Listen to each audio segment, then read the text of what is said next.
क्या आप उद्देश्यपूर्ण जीवन जी रहे हैं या फिर आपके और मेरे जीवन में कोई उद्देश्य नहीं है? जहां जैसी परिस्थितियां आई वहां चले गए, जिधर हवा ले गई उधर मुड़ गए, जहां परिस्थितियों का दबाव पड़ा उस दिशा में चले गए, जहां जिंदगी में कठिनाई आई वहां समझौते कर लिए।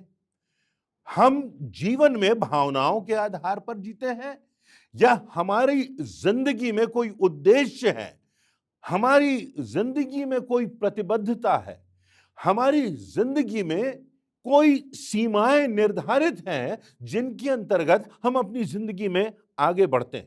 परमेश्वर की बुलाहट के विषय में आज हम चर्चा करेंगे और परमेश्वर की बुलाहट का अर्थ बहुत साधारण है। वो ये है कि इस बात को हम एहसास करें कि परमेश्वर ने हमको बनाया है और परमेश्वर ने हमको अपने स्वरूप में रचा है। परमेश्वर ने हमको जिंदगी दी है और परमेश्वर ने हम में से हर एक को कोई ना कोई योग्यता दी है और उस योग्यता के अनुसार परमेश्वर ने हमारी जिंदगी में कुछ उद्देश्य निर्धारित किए हैं। यह हमारा निर्णय है कि हम परमेश्वर को स्वीकार करते हैं, जीवते परमेश्वर सृष्टिकर्ता को मानते हैं और उसकी राह पर चलते हैं, या फिर हम सांसारिकता के पीछे भागते हैं, या फिर हमारी जिंदगी में हम समझौते कर लेते हैं। किसी ने कहा कि जिंदगी में दो ही राहें होती हैं। एक तो वो राह यदि हम सिर्फ पैसों के लिए जिए, भौतिकता के लिए जिए, सांसारिकता के लिए जिए, अपने स्वार्थ के लिए जिए, या दूसरी जो राह है वो परमेश्वर की राह कि हम परमेश्वर के उद्देश्यों को पूरा करें, परमेश्वर की बुलाहट को पहचानें, समझें कि परमेश्वर ने हमको इस संसार में भेजा है कि हम परिवर्तन लाएं, हम दूसरों की जिंदगी के लिए आशीष का कारण ठहरें। हमको इस बात पर गंभीरता से विचार करना है और निर्णय करना है कि हम जिंदगी के दोराहों पर, जिंदगी के चौराहों पर हम किस दिशा में जाएंगे। हमें परमेश्वर की दिशा में आगे बढ़ते जाना है।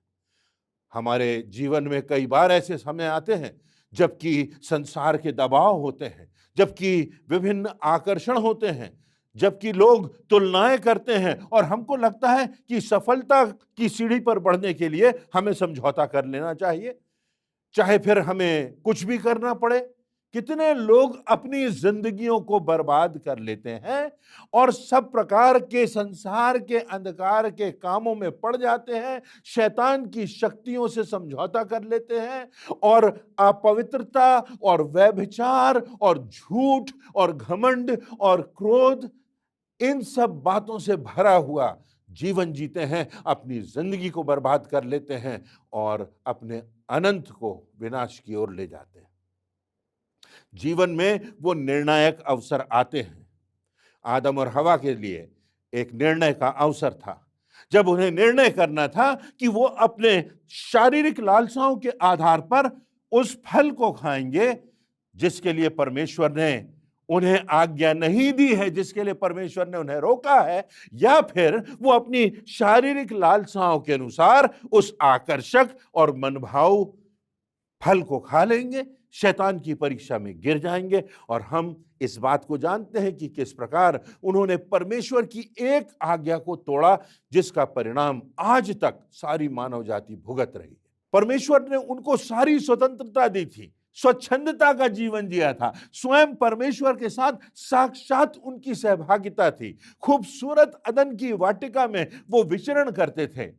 परंतु परमेश्वर की एक बात को, एक आज्ञा को उन्होंने, जो परमेश्वर ने दी थी, एक बात जिसके लिए परमेश्वर ने मना किया था, उन्होंने उसको ठुकरा दिया, परमेश्वर की आज्ञा को तोड़ दिया। तब हम देखते हैं कि उन्हें बहुत सी आशीषों से वंचित होना पड़ा, परमेश्वर का श्राप उन पर पड़ा और परमेश्वर की सहभागिता टूट गई। परंतु परमेश्वर ने फिर भी संसार को, मानव जाति को, मुझको और आपको बचाने के लिए एक उद्धार की योजना बनाई, एक उद्धार की ऐसी योजना कि हमारी जिंदगी में उद्देश्य हो और जिंदगी के पार हमारे लिए अनंत का जीवन हो। प्रभु यीशु मसीह को इस संसार में भेज के हमारे उस श्राप को जो आदम और हवा के कारण आया था, उसको मिटाने के लिए, उद्धार देने के लिए, क्षमा देने के लिए, जीवन में अनंत जीवन का दान देने के लिए परमेश्वर ने उस प्रभु यीशु मसीह को बलिदान करने के लिए भेज दिया। हम ये भी देखते हैं इब्राहिम के जीवन में एक निर्णय का समय था, कठिन निर्णय का समय था, जबकि परमेश्वर ने कहा कि जाकर अपने पुत्र इसहाक का बलिदान चढ़ा दे। आप कल्पना कीजिए, एकमात्र पुत्र है, पिता अपने बेटे से प्यार करता है, उसने पाला है, बढ़ाया है, गले से लगाया है, उसके साथ आंसू बहाए हैं, उसके साथ परमेश्वर की उपासना की है, और तब उस बेटे को बलिदान करने का आदेश परमेश्वर देता है।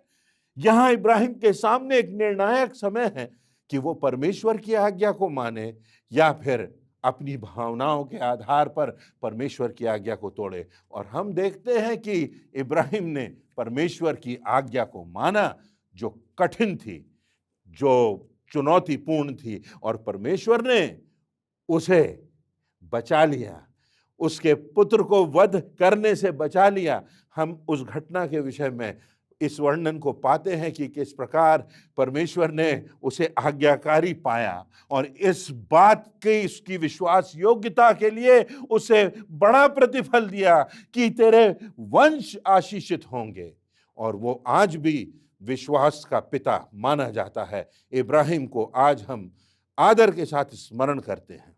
मूसा के लिए कठिनाई का समय था, जब मूसा को परमेश्वर ने आज्ञा दी कि तू चले जा और मिस्र देश को जा और राजा के सामने जा, राजा के सामने जाकर के खड़ा हो, और कितना भी विरोध तुझे सहना पड़े, सेना का सामना करना पड़े, पर जा और मेरे लोगों को, इस्राएलियों को जो गुलामी में हैं, बंधुआई में हैं, उनको वहां से छुड़ा करके ला, उनको स्वतंत्रता प्रदान करने के लिए तू जा और वहां जाकर के अगुवाई कर।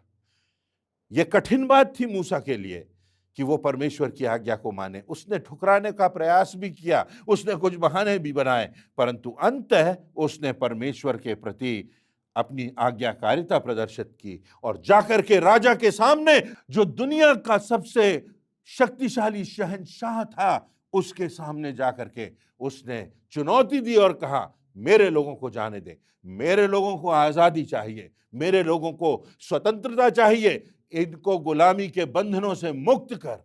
तब परमेश्वर ने मूसा को आशीषित किया, उसको सामर्थ्य दी कि वो एक बड़े स्वतंत्रता संग्राम की अगुवाई कर सके। मरियम के सामने चुनौती से भरी बात थी। जब उसको परमेश्वर की ओर से आज्ञा मिली, उसका संदेश सुनाई दिया कि तू गर्भवती होगी। मरियम तो कुंवारी थी, और उससे कहा तू गर्भवती होगी, पवित्र आत्मा के द्वारा ये सब होगा, और तू पुत्र जनेगी और तू उसका नाम यीशु रखना, क्योंकि वो अपने लोगों का उनके पापों से उद्धार कराने वाला होगा। मरियम के सामने चुनौती की बात थी, लोगों का दबाव था, समाज का दबाव था। कैसे वो उस बात को स्वीकार कर ले, कैसे वो इस बात के साथ जिए, और तब प्रभु यीशु मसीह का जन्म हो। परंतु मरियम ने कहा, मैं प्रभु की दासी हूं, मुझे उसके वचन के अनुसार हो। बहुत से उदाहरण मिलते हैं। यहूदा का उदाहरण है, एक तरफ प्रभु यीशु मसीह है, एक तरफ उद्धार करता है, एक तरफ उसका गुरु है, एक तरफ जहां उसने अनंत जीवन की बातें सुनी है, आश्चर्य कर्म देखे हैं, और दूसरी तरफ स्वार्थ की बात है, दूसरी तरफ 30 चांदी के सिक्के हैं, और उन 30 चांदी के सिक्कों के प्रलोभन में यहूदा पड़ जाता है और वो गलत राह पर चला जाता है। पैसों के लिए वो अपने जमीर को बेच देता है और प्रभु यीशु मसीह को ठुकराता है, प्रभु यीशु मसीह को अपमानित करता है और षड्यंत्रकारी बनकर प्रभु यीशु मसीह को पकड़वाता है। स्वयं प्रभु यीशु मसीह के सामने चुनौती थी कि वो उस कलवरी की राह पर जाए, वो उस स्थान तक जाए जहां उसको पीड़ाओं से, आत्मिक पीड़ाओं से, मानसिक पीड़ाओं से, शारीरिक पीड़ाओं से गुजरना है, और यहां तक कि अपने आप को बलिदान करना है, क्रूस पर मृत्यु दंड सहना है, एक हत्यारे के समान क्रूस की सजा को भुगतना है, या फिर वो उससे बच जाए, परंतु वो कहता है, हे पिता, मेरी नहीं पर तेरी इच्छा पूरी हो। हे पिता, मेरी नहीं पर तेरी इच्छा पूरी हो। और तब प्रभु यीशु मसीह उस कलवरी की राह पर, उस क्रूस की राह पर, उस मृत्यु की राह पर निकल जाता है। और आज हम धन्यवाद देते हैं कि प्रभु यीशु मसीह ने वो राह चुनी जहां से मनुष्य जाति का उद्धार हो सका, जहां से मनुष्य जाति के उद्धार के लिए प्रभु यीशु मसीह ने रक्त बहा करके एक बड़ी कीमत चुकाई, और आज हम सबों के लिए उद्धार संभव हुआ, पापों से क्षमा संभव हुई, अनंत जीवन का द्वार हमारे लिए खुल गया।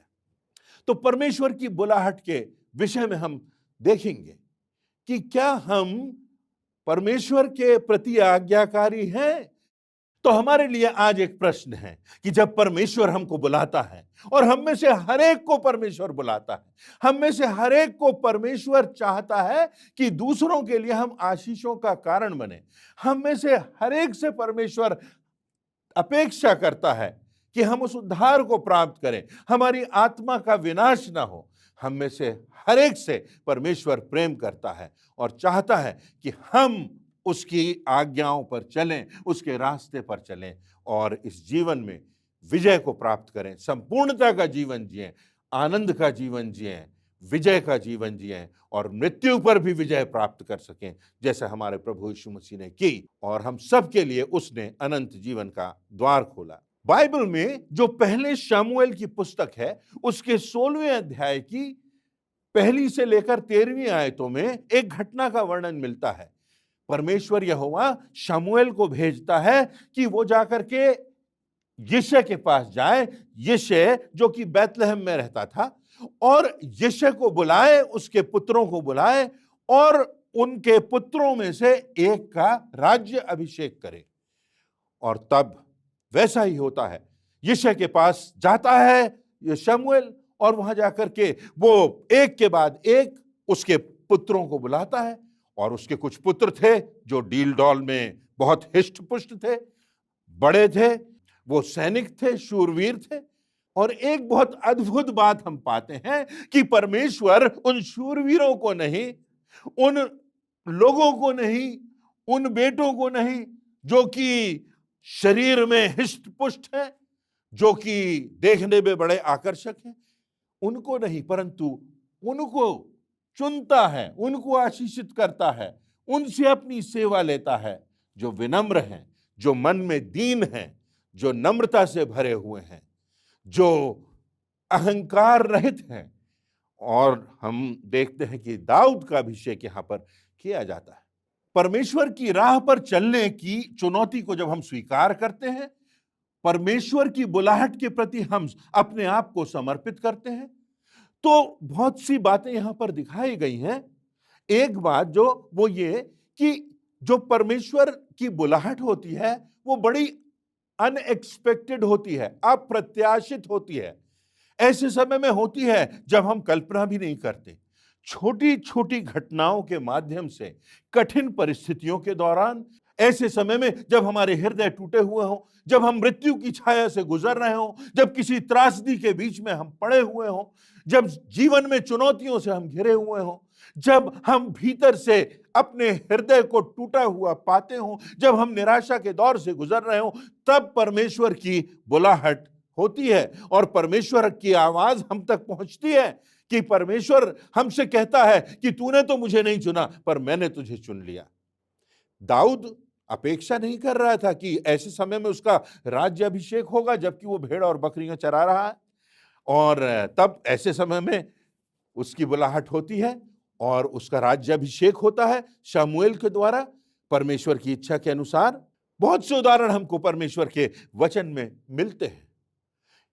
दूसरी बात हम ये भी देखते हैं कि हम ऐसा सोचते हैं कि परमेश्वर की बुलाहट होती है कि हम उसका वचन सुनाएं, प्रचार करें, पासबान बने, प्रचारक बने। नहीं, परमेश्वर की बुलाहट होती है कि हम जहां भी हों वहां हम पवित्रता का जीवन जिएं, हम में परमेश्वर के वो गुण दिखाई दें, हम में प्रभु यीशु मसीह की जो शोभा है वो मुखरित हो सके, उसकी विनम्रता, उसकी क्षमाशीलता, उसकी दया, उसका अनुग्रह, उसकी खूबसूरती हमारी जिंदगियों से दिखाई दे।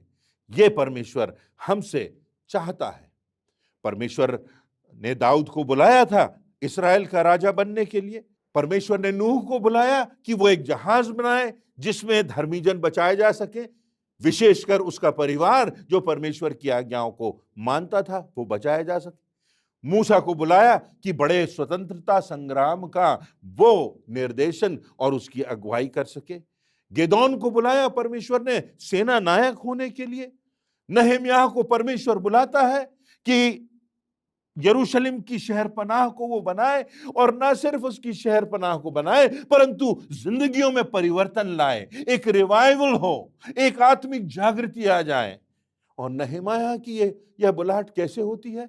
उसके क्षेत्र के कुछ लोग राजमहल में आते हैं जहां नहम्याह एक प्याऊ है, राजा के भोजन पानी की देखरेख करने वाला है, और ये देखने वाला है कि राजा के लिए जो उसके सामने प्रस्तुत किया जाए, जो भोज्य पदार्थ लाए जाएं, वो सही हो, वो शुद्ध हो।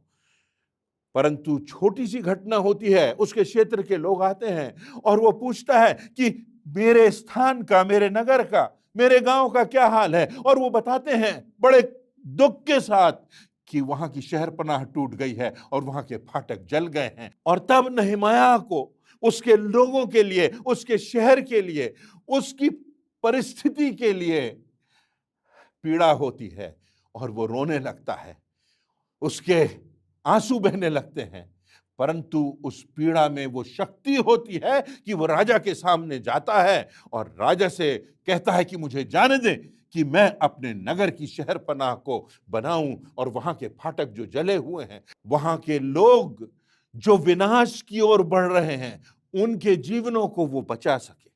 और तब एक बड़ा क्रांतिकारी कदम नहम्याह उठाता है और सब विरोधों के बावजूद, आलोचनाओं के बावजूद वो जाकर के यरूशलेम की शहरपनाह को बनाता है, और उसके साथ साथ एजरा के साथ मिलकर के वो उस सारे क्षेत्र में एक आत्मिक जागृति लाता है जहां लोग परमेश्वर की निकटता में आते हैं। आज मुझको और आपको परमेश्वर बुलाता है इसलिए कि हम उसके प्रति विश्वास योग्य रहें, इसलिए कि हम उसके वचनों को समझें और उसके पीछे चलें, इसलिए कि हम जाने कि परमेश्वर हमसे प्रेम करता है, इसलिए कि हम जाने कि उसने अपने पुत्र प्रभु यीशु मसीह को हमारी खातिर बलिदान कर दिया, इसलिए कि हम जाने कि परमेश्वर ने हमारे जीवन में एक योजना बनाई है, उसको हम पूरा करें। हो सकता है आपको शिक्षक बनने के लिए परमेश्वर बुला रहा हो कि आप शिक्षा दें, बच्चों के भविष्य को बनाएं। हो सकता है चिकित्सा के क्षेत्र में काम करने के लिए परमेश्वर आपको बुला रहा है। हो सकता है कि इंजीनियरिंग के काम के लिए परमेश्वर आपको बुला रहा है। हो सकता है कि राजनीति में जाने के लिए और स्वच्छता का वहां पर अभियान प्रारंभ करने के लिए कि एक स्वच्छ राजनीति हो, एक ऐसी राजनीति हो जहां स्वतंत्रता से लोग रह सकें, आप आवाज उठा सकें, उसके लिए आप सच्चाई से खड़े हो सकें। हो सकता है परमेश्वर आपको बुला रहा हो सकता है कि परमेश्वर आपको पत्रकारिता के क्षेत्र में बुला रहा हो सकता है परमेश्वर आपको वैज्ञानिक होने के लिए बुला रहा, हो सकता है परमेश्वर आपको किसी अधिवक्ता के कार्य के लिए बुला रहा है, हो सकता है परमेश्वर आपको कोई अधिकार देने के लिए बुला रहा है। बात आज्ञाकारिता की है, बात विश्वास योग्यता की है। तीसरी बात हम देखते हैं कि परमेश्वर व्यक्ति के बाहरी स्वरूप को नहीं देखता, परमेश्वर व्यक्ति के हृदय को देखता है, उसकी विनम्रता को देखता है। पहला शमूएल उसके 16वें अध्याय की 7वीं आयत में लिखा है, परंतु यहोवा ने शमूएल से कहा, ना तो उसके रूप पर दृष्टि कर और ना उसके डील की ऊंचाई पर, क्योंकि मैंने उन्हें अयोग्य जाना है। क्योंकि यहोवा का देखना मनुष्य का सा नहीं, मनुष्य तो बाहर का रूप देखता है, परंतु यहोवा की दृष्टि मन पर रहती है। मेरे और आपके मनों में क्या विनम्रता है, क्या दीनता है, क्या दूसरे की पीड़ा का एहसास है, क्या दूसरों के लिए आशीष बनने की इच्छा है। दाऊद के भाइयों को बुलाया जो शूरवीर थे, सैनिक थे, परंतु दाऊद जो कि लगभग टीकाकारों का कहना है 15-16 वर्ष का होगा, उसको परमेश्वर चुनता है और उसका राज्य अभिषेक करता है। परमेश्वर ने जक्कई को चुना, परमेश्वर ने मत्ती को चुना जो महसूल लेने वाला था, परमेश्वर ने मछुआरों में से लोगों को बुलाया कि आओ और मनुष्यों को पकड़ो, जाकर के मनुष्यों को मेरा संदेश दो। परमेश्वर ने सामरी स्त्री को भी अवसर दिया। प्रभु यीशु मसीह सामरी स्त्री को क्षमा करता है और तब वो उसके सामने इस बात को प्रकट करता है कि वो मसीहा है। और तब वो सामरी स्त्री, जो पापिनी स्त्री थी, जिसका जीवन वेश्या के समान था, वो जाकर के लोगों को बताती है कि मसीहा को मैंने देखा है। एक अंतिम बात इसी संदर्भ में कि परमेश्वर का मार्ग चुनौती भरा होता है, परमेश्वर का रास्ता कठिन होता है। दाऊद को 20 वर्ष तक ठहरना पड़ा राज्य अभिषेक के बाद कि वो सिंहासन पर बैठे। नूह को 120 वर्ष ठहरना पड़ा इससे पहले कि वो अपने परिवार के साथ उस जहाज में पदार्पण करे। इब्राहिम को 20 वर्ष ठहरना पड़ा परमेश्वर की प्रतिज्ञा करने के बाद कि उसका पुत्र उत्पन्न हो। संघर्ष होता है, कठिनाइयां होती हैं, विषमताएं होती हैं। यूसुफ को गड्ढे में डाल दिया गया, उस पर झूठे इल्जाम लगाए गए, पर वो परमेश्वर के प्रति विश्वास योग्य बना रहा और आज्ञाकारी बना रहा। हम बहुत से ऐसे लोगों को पाते हैं जिनका कठिन प्रशिक्षण हुआ, जो गड्ढे में गए, जिन्होंने यातनाएं सही, जिन्होंने पीड़ाएं सही, जिन पर पथरवाह किया गया, जिनको मारा गया, कुचला गया, परंतु वो परमेश्वर के रास्ते से हटे नहीं। आज जो प्रमुख बात है वो ये कि परमेश्वर हम में से हर एक को बुला रहा है कि हम इस पृथ्वी के नमक के समान हो जाएं, कि थोड़ा सा नमक जैसे बहुत से आटे को प्रभावित कर देता है और नमकीन कर देता है, स्वादिष्ट बना देता है, वैसे ही हम इस संसार को प्रभावित कर सकें परमेश्वर के गुणों से। प्रभु यीशु मसीह की ज्योति बनने के लिए परमेश्वर हमको बुलाता है, उसकी गवाही देने के लिए, उसकी सेवा करने के लिए, उसके मार्ग पर चलने के लिए, दूसरों को उसके निकट लाने के लिए। हो सकता है आज परमेश्वर हम में से बहुतों को बुला रहा है पाप के रास्ते को छोड़ने के लिए, गलत रास्ते पर जिस पर हम बढ़ चुके हैं, बहक चुके हैं, उसको छोड़ने के लिए, गलत आदतों को छोड़ने के लिए परमेश्वर हमको बुला रहा है, गलत संगति को छोड़ने के लिए, मानसिकता को चुनौती दे रहा है परमेश्वर का वचन। क्या तुम जीवित और सच्चे परमेश्वर की उपासना करते हो, जिसने हमें जिंदगी दी, जिसने सृष्टि को सिरजा, या तुम सृष्टि की उपासना करते हो?